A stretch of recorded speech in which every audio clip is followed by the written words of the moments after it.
40% de oui le 13 juin en Suisse contre cette loi Covid. Euh, Aujourd'hui, nous avons le plaisir et l'avantage de recevoir in extenso Michel Caillé et Werner Boxler, tous deux des amis de la Constitution, pour nous parler un petit peu de cette votation du 13 juin, également du nouveau référendum qui vient d'être déposé à Berne, avec plus de 180 000 signatures, alors qu'il en fallait 50 000 seulement. Werner, Michel, bonjour, merci d'avoir accepté cette invitation d'Agora TV. Merci Olivier de nous avoir invités. Alors Bonjour, d'abord, Olivier.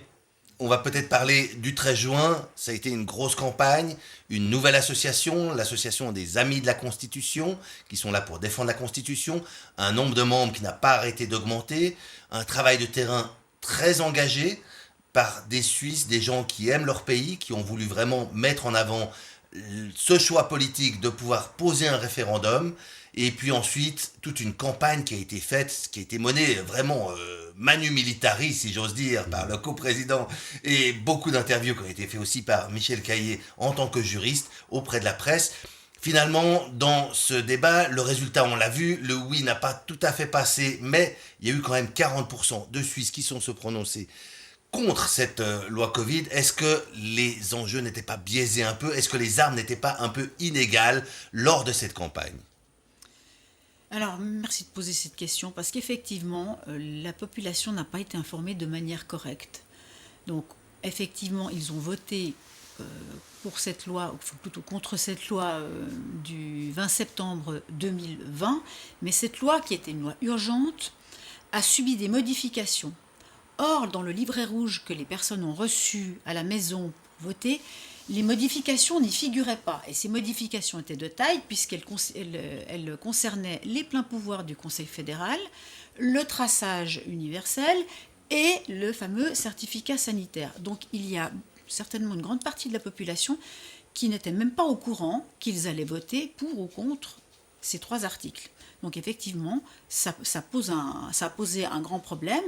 Heureusement qu'il y a cette possibilité du référendum contre ces modifications. Donc on voit que maintenant on a réussi à le mettre en route puisqu'il y a eu plus de 180 000 signatures et qu'il va y avoir la possibilité pour la population de se définir sur ces trois articles très importants fin novembre, le 28 novembre je crois. Alors, on va essayer de bien comprendre justement tous les enjeux, on est là pour ça, on a le temps sur Agora TV de pouvoir expliquer tous les détails de ces enjeux. Et peut-être Werner, est-ce que tu veux nous dire, est-ce que aussi il n'y avait pas un peu dans cette campagne déjà pour le 13 juin, un peu un chantage par rapport à ces aides, à l'économie, aux particuliers? Est-ce que là, il n'y avait pas aussi un petit peu le jeu qui était biaisé, la plus belle démocratie du monde, qu'on ose dire en Suisse, où on a, c'est vrai, ce pouvoir de pouvoir déposer des référendums, de pouvoir faire des initiatives, et pourtant, on voit que quand c'est fait, eh bien, il y a certains biais qui sont impliqués là-dedans. On savait déjà que par rapport au choix des objets qui sont votés en même temps, il y a déjà toujours un peu des biais, mais là, vraiment, c'était très flagrant que cette brochure ne correspondait pas, et puis il y avait vraiment ce chantage à l'aide, qui sont finalement minimes, hein. On a entendu des gens qui ont touché presque des centimes d'aide, hein. Mais c'était quand même un chantage qui était là, qui était présent. Werner, est-ce que tu veux nous dire un petit peu comment s'est passée cette campagne, toi qui as fait plus de 50 interviews durant cette campagne? Alors oui, volontiers Olivier. Voilà, la campagne évidemment a mis longtemps à se mettre en place, surtout en Suisse romande, où effectivement la presse n'était pas présente. Il fallait donc attendre en fait presque mi-mai pour être entendu et de pouvoir déposer en fait les arguments qui après ont quand même pu convaincre 30% de la population suisse romande dans son ensemble. Voilà, la campagne s'est passée de la sorte que nous avons fait plusieurs conférences de presse, aussi avec Michel Caillé, et nous avons évidemment mis nos inquiétudes et nos questionnements sur la table.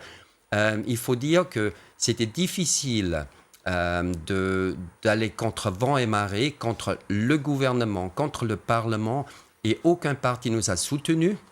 Alors donc, vu cette dimension-là et aussi le peu de soutien de la presse, il faut quand même dire que de fait, d'être parti des sondages de 27% d'abord à 33% 33% juste avant la votation pour finalement arriver à 40% de non à cette loi, il faut quand même dire que c'est un succès formidable. Et ça, c'est le travail de fourmi qu'ont fait tous les activistes, qui ont fait toutes les personnes dans le comité et aussi la porte-parole, Michel Caillé, qui a soutenu ça, avec toutes les personnes convaincues. Alors donc, par rapport à ça, je peux dire que c'est vraiment une expression formidable d'un souffle démocratique qui est là et qui est palpable de nouveau avec des personnes qui n'ont pas voté d'habitude, qui sont allées voter, qui ont mis leur voix pour la première fois dans l'urne. Et ça m'a particulièrement touché de voir qu'effectivement, ça touche quelque chose d'existentiel, qui touche aussi à la liberté de pouvoir se déterminer au-delà du 13 juin. Ben, malheureusement, ça n'a pas suffi. Mais n'empêche que maintenant, avec le deuxième référendum, nous pouvons continuer sur cette lancée du réveil et aussi de voir qu'est-ce qui est important dans ma vie et est-ce que c'est vraiment d'avoir peur ou est-ce que c'est d'être dans la joie? Est-ce que c'est aussi une possibilité qui peut aussi monter le niveau d'énergie et de l'immunité dont on a besoin dans la vie? Alors, aucun parti a soutenu finalement ce référendum. Hein. Il y a cette confusion entre en plus le oui et le non. Hein. Moi-même, je tombe dans le même piège. Donc, voilà, c'est un combat difficile et pourtant, ces 40%, c'est un véritable succès finalement des citoyens, de la voix citoyenne, puisque les partis n'ont pas vraiment suivi ce référendum. Donc là, comment est-ce qu'on voit ça, comment est-ce qu'on examine ça d'un point de vue plus juridique, comment est-ce qu'on peut un petit peu interpréter ce réveil citoyen en Suisse qui se passe soudainement, où la Suisse on l'attendait pas du tout, hein, comme au football, tout à coup elle apparaît comme ça, et comparaison n'est pas raison bien sûr, mais là on voit vraiment qu'il y a toute une force indépendante qui se met en place, tous des gens qui ne votaient plus, qui vont voter, tous des gens qui réfléchissent, qui sont sensibles aux arguments, qui peuvent exprimer leur propre voix sans suivre simplement des chefs de file, des chefs de parti. Comment est-ce qu'on peut interpréter ça, Michel ? Alors déjà, je crois que c'est ce formidable mouvement citoyen indépendant qu'il faut absolument souligner. Comme disait Werner tout à l'heure, ce souffle démocratique, ce patriotisme, en fait, les Suisses sont redevenus Suisses, si on peut dire ça comme ça. C'est dans leur tripes, moi j'ai vraiment senti ça comme si c'était dans leur tripes. Ils ont compris que là, on était arrivé à un point où leur liberté, leur souveraineté était réellement en danger. Donc, il faut réagir. Et c'est ce qu'ils ont fait, notamment en signant ce référendum. Et nous espérons que c'est ce qu'ils vont faire par la suite en votant à fin novembre. Et je pense qu'on aura à nouveau une participation record à fin novembre. D'ailleurs, nous allons continuer nos efforts pour informer correctement la population, pour qu'ils connaissent exactement les enjeux de ce nouveau référendum. Ça me paraît extrêmement important. Voilà, donc là, effectivement, vous ne vous êtes pas arrêté à un exploit près, puisque 40% dans les urnes, c'est un taux énorme pour justement aucun parti politique qui ne soutenait cette cause-là, et pourtant vous avez réussi, et vous avez enchaîné droit derrière, puisqu'en moins d'un mois, vous avez récolté plus de 180 000 signatures pour un deuxième référendum. Alors là, on aimerait comprendre un peu mieux pourquoi ce deuxième référendum. C'est un petit peu une voie de recours, qu'est-ce que c'est exactement, sur quoi porte ce référendum, énormément de signatures, les médias disent oui, la chancellerie doit encore approuver les choses, mais il fallait 50 000 signatures, donc on pense que sur plus de 180 000 signatures, il y aura de quoi faire, donc ce référendum risque largement d'être soumis au vote en novembre, si j'ai bien compris, dans un délai assez court finalement. Et sur quoi portait ce deuxième référendum, après ce deuxième exploit des gens, des amis de la Constitution qui ont été sur le terrain, qui ont récolté ces signatures, avec d'autres associations aussi.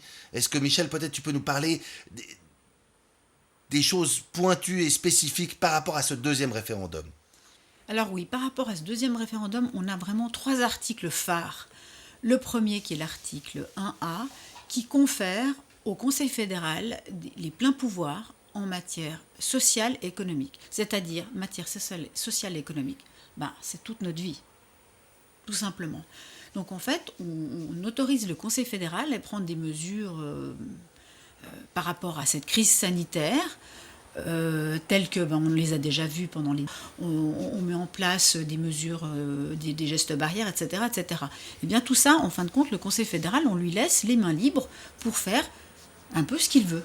Donc en fait, il y a une atteinte grave, possiblement, aux droits fondamentaux des Suisses. Alors, ça ne signifie pas qu'on ne peut pas restreindre les droits fondamentaux. Ça, c'est une chose qu'il faut comprendre. C'est vraiment un truc tout à fait juridique. Nous avons un article dans la Constitution qui est l'article 36 qui permet de le faire quand on se trouve effectivement quand il est dans une crise sanitaire, par exemple. On peut le faire. Mais ça doit répondre à 3 conditions qui sont cumulatives. Alors, la première, c'est d'avoir une base légale. Alors, maintenant, on a une base légale avec la loi Covid. Et surtout si on vote oui en mois de novembre en donnant les pleins pouvoirs au Conseil fédéral, a fortiori, on a donc une base légale. Il faut un intérêt public prépondérant. Donc là, par intérêt public prépondérant, c'est-à-dire qu'il doit être supérieur à l'intérêt privé. Donc, alors est-ce qu'on pourrait dire que c'est la santé publique? Peut-être, c'est à définir. Et puis surtout, la 3e condition qui est extrêmement importante, c'est la proportionnalité des mesures. Ça, à mon avis, c'est la plus importante. Et là, il y a vraiment matière à discussion. Parce qu'en fin de compte, c'est le Conseil fédéral qui interprétera ça comme il le souhaite. Alors je ne dis pas qu'ils n'ont pas des critères, mais bon, c'est peut-être pas les critères qu'on a nécessairement envie de voir. Donc ça, c'est l'article 1A. Qui confère les pleins pouvoirs au Conseil fédéral en matière sociale et économique. Mais dans ce deuxième référendum, si j'ai bien compris, il y a plusieurs articles qui sont attaqués, qui sont en fait passés après la loi Covid. Exactement. Et qui donc étaient dans le délai référendaire, qui a permis finalement que les citoyens puissent s'exprimer aussi sur ces détails-là, sur ces modifications de la loi-là. Est-ce que peut-être on peut avoir un aperçu global de l'ensemble des articles qui font partie de ce deuxième référendum? Oui, tout à fait. Alors on en a 2 autres, donc l'article 1A qui confère les pleins pouvoirs au Conseil fédéral, l'article 3B qui parle du traçage universel et complet, donc efficace des gens, par exemple les contacts, qui parle de la quarantaine, de l'isolement, etc. Et puis on a le 3e article qui parle du certificat sanitaire, ça je crois qu'on commence à entendre passablement parler, c'est l'article 6A. Voilà, et qui permet au Conseil fédéral de le mettre en place. D'ailleurs, on l'a vu, il est déjà en place, puisque c'est le 7 juin, si je ne m'abuse, qu'il a été mis en place. Et là, si ces articles venaient à passer, à être entérinés dans cette loi, on en aurait pour combien de temps finalement avec ce pass sanitaire, avec cette souveraineté qui serait restreinte? Peut-être Werner, tu peux nous éclairer un petit peu sur les implications qu'auraient ces articles dans la loi? Alors donc on peut dire que la loi Covid, telle qu'elle a été votée le 13 juin, est en fait valable jusqu'à fin 2031. Ça veut dire qu'il y a des articles qui sont censés s'arrêter à fin 2021, d'autres à fin 2022 et d'autres à fin 2023. Mais étant donné que le Parlement, à chaque session, durcit la loi, depuis que la loi existe, au 25 septembre, la loi a été durcie en décembre 2020, et voilà, ces articles dont parle Michel Caillé étaient justement rajoutés le 19 mars 2021. Ils ont de nouveau fait des changements au mois de juin à la session.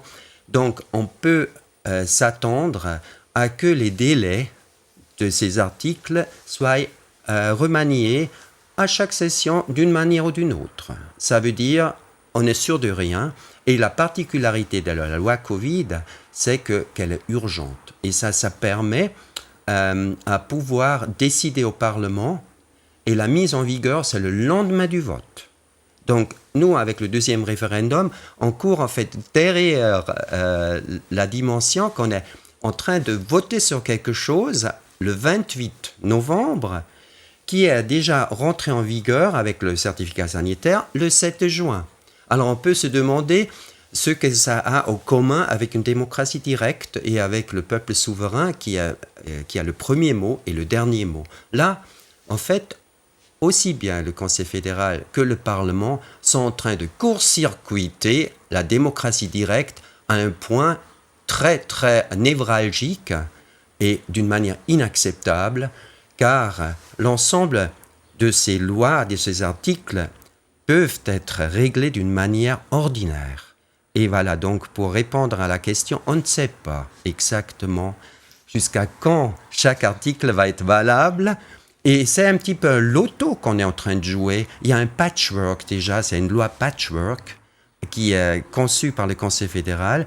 Et pour rajouter encore à ce qu'a dit ma collègue, en fait, il n'y a aucun contrôle du Conseil fédéral.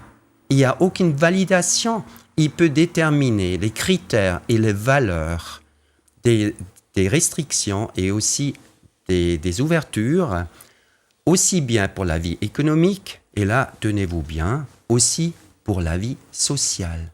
Donc, quand j'entends que le Conseil fédéral peut fixer les valeurs de la vie sociale et sociétale, il y a pour moi une lanterne rouge qui s'allume et qui clignote très fort.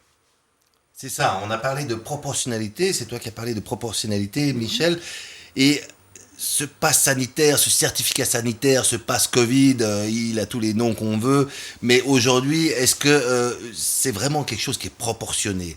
Finalement, on a vécu pendant une année dans une pandémie sans avoir de vaccin ou quoi que ce soit, on a réussi à gérer ça de manière plus ou moins réussie, mais quoi qu'il en soit, aujourd'hui, est-ce qu'on ne va pas trop loin avec tout ça ? Est-ce qu'on n'est pas en train de créer de la discrimination ?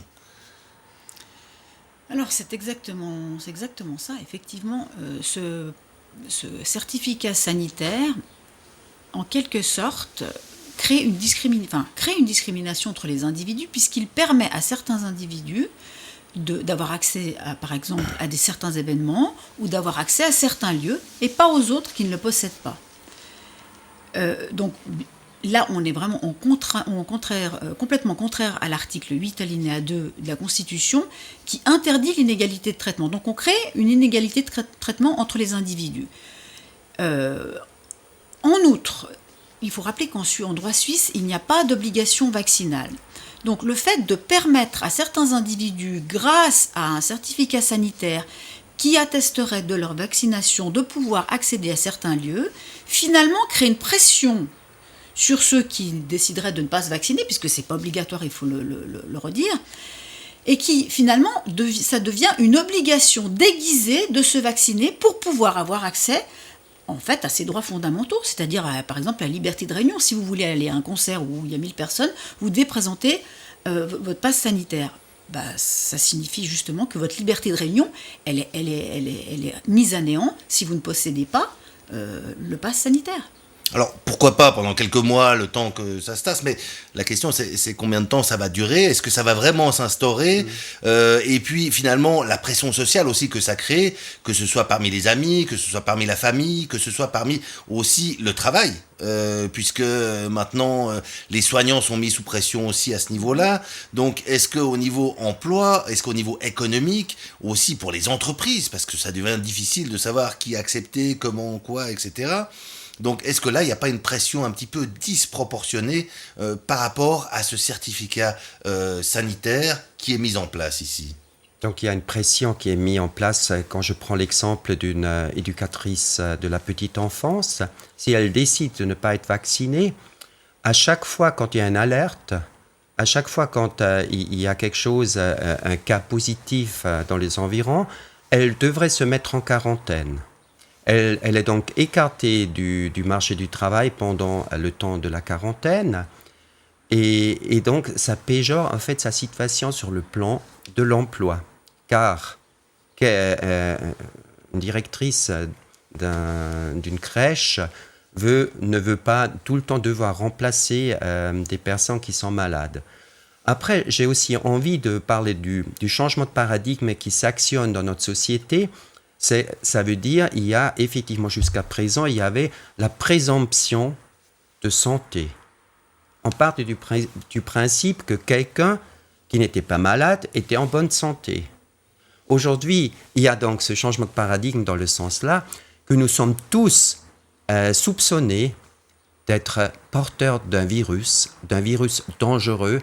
Et puis donc ça veut dire il faut tout le temps se justifier, donc il faut faire la présomption d'innocence de santé n'existe plus avec ce nouveau paradigme. Et c'est ça aussi qui divise la société, comme c'était déjà dit par Michel, qui fait un clivage et qui nous rend tous soupçonneux de l'autre. Et ça, c'est quelque chose qui est une atteinte aussi à la démocratie directe, où les citoyens sont libres de se réunir et ne sont pas obligés de justifier qu'ils sont en bonne santé pour aller dans un concert, pour pour aller dans une grande manifestation, voire même aller au restaurant, va savoir qu'est-ce qui va se passer encore à l'avenir en Suisse. Quand on voit notre voisine de la France, on peut quand même se poser cette question-là. Alors, sur toute cette base-là, je dirais, on est en train de traiter les citoyens, la population tout entière, sur la base d'un soupçon. Et ça, c'est mauvais pour la santé et contre l'immunité du corps qui permet justement de se battre contre chaque intrus sur le plan sanitaire. Oui, les ennemis de la Constitution font valoir la Constitution. Et un des thèmes qui m'a beaucoup touché pendant depuis plusieurs mois maintenant, c'est la protection des enfants et des jeunes, qui est particulièrement défendue la Constitution.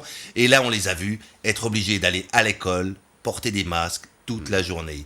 Est-ce que peut-être il y a un mot à dire là-dessus? Combien de temps ça va durer encore? Est-ce que vraiment c'est constitutionnel d'imposer aux enfants de porter des masques toute la journée dans des salles, dans des classes, au prétexte qu'ils pourraient être porteurs du virus et qu'ils pourraient le ramener à la maison? Est-ce que là vraiment ce n'est pas disproportionné? C'est sans doute disproportionné, oui, mais ce sont des mesures qui ont été dictées par le Conseil fédéral et qui doivent être suivies. Malheureusement, il n'y a rien à dire d'autre. Il y a plusieurs recours qui ont été faits, justement, contre les masques à l'école. Et malheureusement, ces recours ont été faits, ils étaient vraiment extrêmement bien documentés, avec des études sur les dégâts que peuvent faire les masques, alors, tant d'un point de vue de santé physique, mais également psychologique chez les enfants et chez les jeunes. Eh bien, tous ces recours, ils ont été balayés d'un revers de main, sans grande justification, si ce n'est que c'était les mesures de l'Office fédéral de la santé publique s'appliquaient. Point. C'est tout. D'accord. En fait, il n'y a pas eu de débat sur le fond. Est-ce que c'est fondé? Il n'y a même pas eu de débat parlementaire alors? Non, il n'y a rien eu. C'est des décisions du Conseil fédéral qui doivent être appliquées. Totalement. Par le truchement de l'Office fédéral de la santé publique. Voilà. Mais c'est le Conseil fédéral quand même. Après, il y avait encore l'acteur de la task force qui n'a pas eu cesse de vouloir durcir encore davantage les mesures. Et maintenant, pour revenir sur les enfants, il y a effectivement, ça s'est avéré, il y a eu plusieurs études qui ont démontré que les enfants ne sont pas les premières victimes de ce virus. Entre eux, ils ne s'infectent pas, ou très très peu. Et donc, par contre, on sait que le fait de porter des masques, ça porte à conséquence au niveau de l'apport de l'oxygène et de la concentration, pour n'en dire qu'un élément.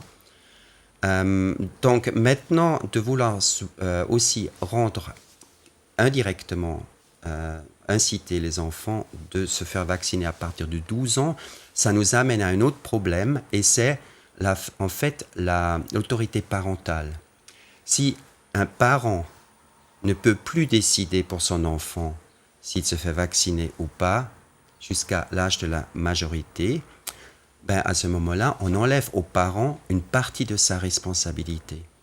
Et justement, c'est aussi un élément que je veux amener, il n'y a pas seulement les libertés que nous défendons, mais nous défendons aussi la responsabilité. Ça veut dire, nous ne voulons pas que les parents soient démunis face à la dimension qu'un enfant à partir de 12 ans puisse décider s'il veut se faire vacciner ou pas. C'est donc une atteinte grave à l'autorité parentale, et c'est quelque chose qui est aussi anticonstitutionnel. Parce qu'on ne peut pas d'un côté attendre du parent qui subvient aux besoins de l'enfant jusqu'à 25 ans, et de l'autre, à mi-chemin, permettre à l'enfant de se décider en connaissance de cause, d'une manière éclairée, et ça en nous mettant en doute. Et voilà, de l'autre côté, il y a justement cette mise sous tutelle des parents. Et ça, c'est grave. Oui, surtout qu'il y a un petit peu un problème d'information par rapport au consentement finalement. Il faut savoir qu'on ne peut pas dévacciner ni les enfants ni les adultes. Hein. Mhm. C'est pas comme si on prend des pilules puis on se constate que ça va pas bien pour soi, donc on peut changer de pilule ou modifier le traitement. Là, c'est vraiment une vaccination. Finalement, c'est quelque chose qui est fait et puis qui en plus doit se refaire régulièrement et qui maintenant on voit il y a des nouveaux variants qui arrivent. Donc on ne sait pas trop où est-ce qu'on va ici. Donc effectivement, la vaccination des enfants c'est un thème qui est très très sensible, notamment quand ça peut se faire sans le consentement des parents. Et là, effectivement, je vous rejoins. Je crois qu'il y a tout un débat à avoir là-dessus qui n'est pas suffisamment mis en avant dans les débats. Mais j'aimerais peut-être juste revenir maintenant sur cette récolte de signatures parce que ça a été un mouvement assez incroyable. Ça a été un exploit assez incroyable. Ces 180 000 signatures, 180 000 pour les Vaudois. Il y en a eu de toute la Suisse. Hein. On a vu ces photos des Amis de la Constitution sur la place de Berne avec énormément de cartons. On a vu aussi ces photos avec des dizaines de boîtes qui arrivaient pour récolter ces signatures. Et là, peut-être, comment est-ce que ça s'est passé? Est-ce que c'est vraiment un mouvement citoyen indépendant qui est en train de se mettre en place aujourd'hui en Suisse? Est-ce que c'est vraiment un réveil citoyen de ces gens qui ont été récoltés ces signatures? Comment ça s'est passé? Parce que finalement, ces signatures ont été récoltées en moins d'un mois. 2 mois là-dessus, peut-être? Alors, il est déjà en place, ce mouvement citoyen, depuis une année maintenant. Et il y a évidemment toutes les raisons d'y croire que ce mouvement va se renforcer au fil des mois et des années prochains. Alors, on peut dire que effectivement, cet engouement démocratique est énorme, et surtout parce que les citoyens et la population, j'inclus aussi toute personne habitant en Suisse, est touchée dans l'essence même de la vie. On touche à sa vie avec des mesures et des lois qui ne sont pas proportionnelles selon notre point de vue. Et donc, ça réveille. Parce que là, c'est le moment de se dire, c'est le moment maintenant que je peux encore bouger quelque chose. C'est maintenant que je dois faire entendre ma voix. Et je pense qu'il y aura de plus en plus des citoyens qui vont se joindre à ce mouvement. Il y a aussi des personnes qui ne se reconnaissent plus dans leur parti. Il faut aussi le dire. Ça fait peut-être mal à entendre à des partis, ce que je dis maintenant. Mais je connais des personnes qui se sont retirées de leur parti tout simplement parce qu'ils ne s'y reconnaissent plus. Et donc, les représentants du peuple qui siègent à Berne, il y en a quand même 200 conseillers nationaux qui ne sont pas à l'écoute de la population, ou très peu. Il y en a peut-être quelques-uns encore qui sont à l'écoute, mais la majorité vote des lois et la population se sent délaissée, se sent abandonnée par les parlementaires à Berne. Et ça aussi, c'est quelque chose qui fait peut-être le lit de ce mouvement qui s'appelle les Amis de la Constitution. Moi, je pourrais m'en passer, mais puisque c'est comme ça, je veux dire, il n'y a pas d'autre choix que de dire, bougeons-nous. Maintenant, c'est le peuple, le seul, qui peut encore sauver la mise. Et le peuple, c'est un petit peu finalement l'autorité suprême de ces politiciens qui sont juste des serviteurs de ce peuple.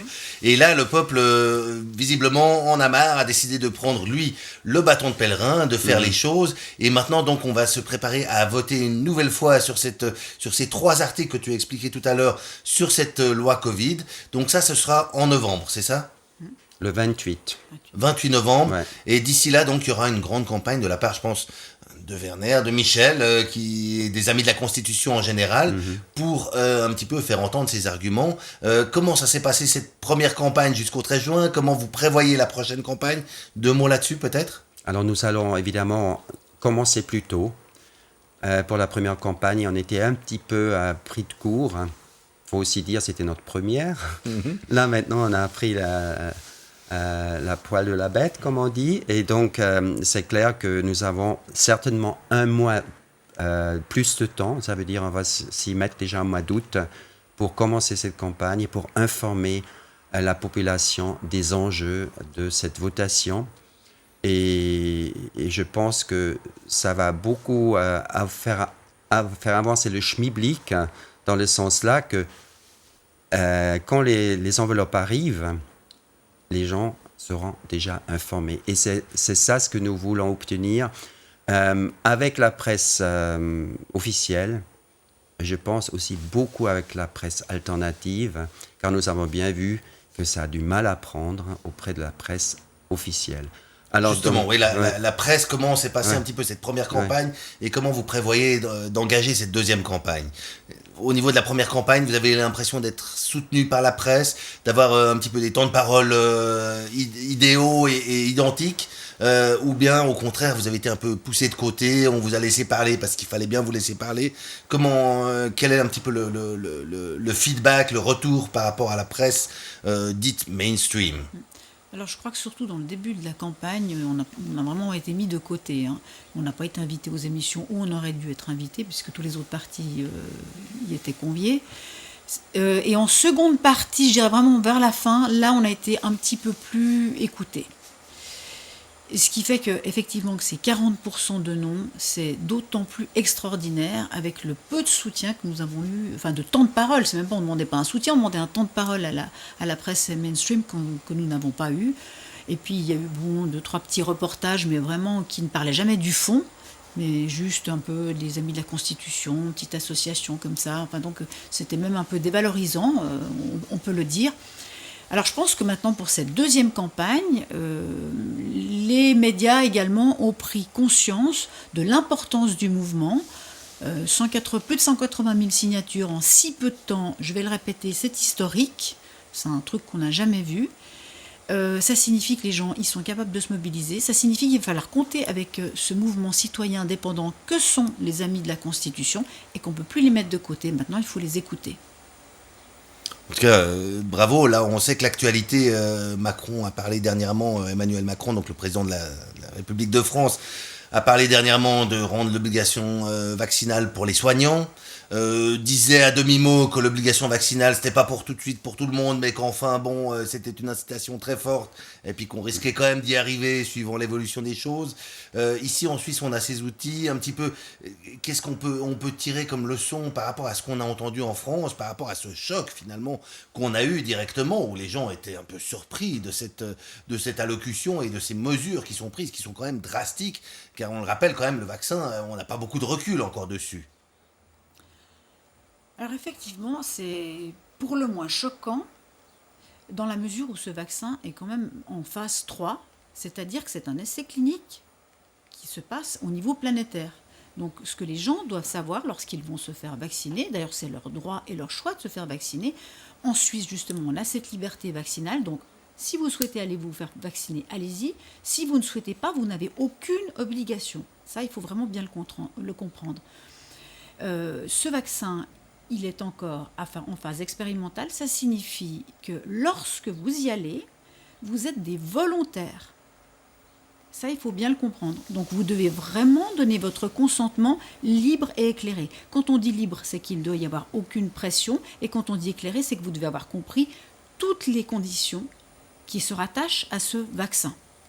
Après, il faut aussi souligner que comme ce vaccin est en phase expérimentale, au niveau de la responsabilité, s'il y a des effets secondaires, on sait que tous les vaccins, il y a des effets secondaires, donc ceux-ci, on ne les connaît pas encore, peut-être on en connaît quelques-uns, on ne sait pas ce que ça va donner, ni sur le court, ni sur le moyen, ni sur le long terme, c'est à voir, bien évidemment. Eh bien, il faut que les gens soient au courant qu'en termes d'indemnisation, ça va être très compliqué, puisqu'ils sont volontaires. Je pense que les assurances ne seront pas d'accord de verser des indemnités pour cette raison-là. Là, il y a eu déjà 2 cas qui ont été indemnisés pour des effets secondaires de vaccins à hauteur de 70 000 francs. Alors ça, c'est pour le tort moral. Hein. C'est très particulier en plus. D'accord. Et il faut bien comprendre que la Confédération, elle a une responsabilité subsidiaire. C'est-à-dire que la première personne qui est responsable, eh bien, c'est celui qui fait l'injection. Donc ça, il faut aussi rappeler aux médecins que lorsqu'ils injectent ce vaccin, s'ils n'ont pas donné toutes les consignes, il y a des consignes à donner, il y a des informations à donner, si ces informations sont incomplètes, le patient peut directement les attaquer. Ils ont une responsabilité absolument directe. Et la Confédération n'a qu'une responsabilité subsidiaire, donc ça vient après.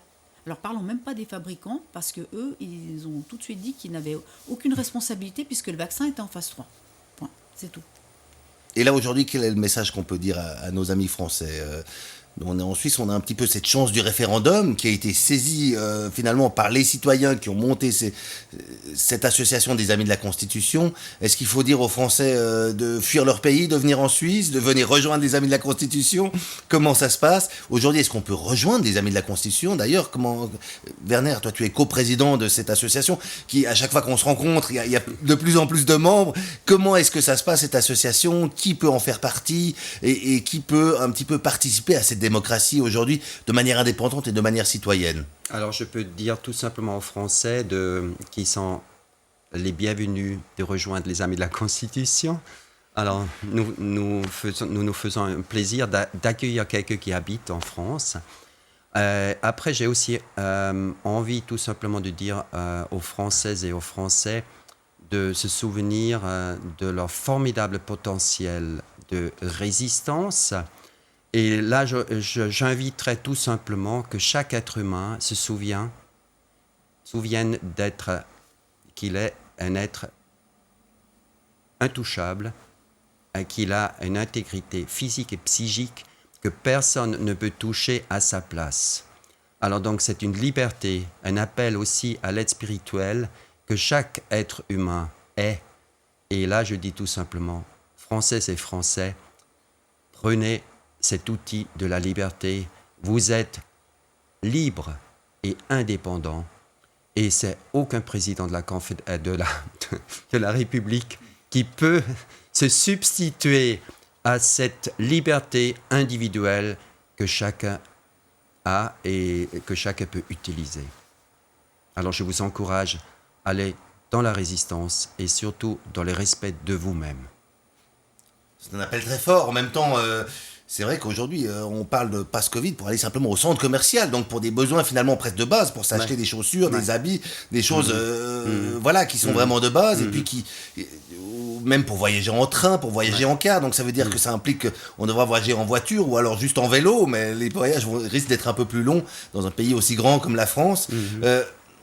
Donc aujourd'hui, on vit des moments historiques, on voit que les citoyens en sont conscients, que c'est une part grandissante, puisqu'à chaque fois il y a plus de membres, à chaque fois aussi il y a plus de gens qui s'intéressent quand même au débat politique, on a vu des taux records de participation en votation même, hein.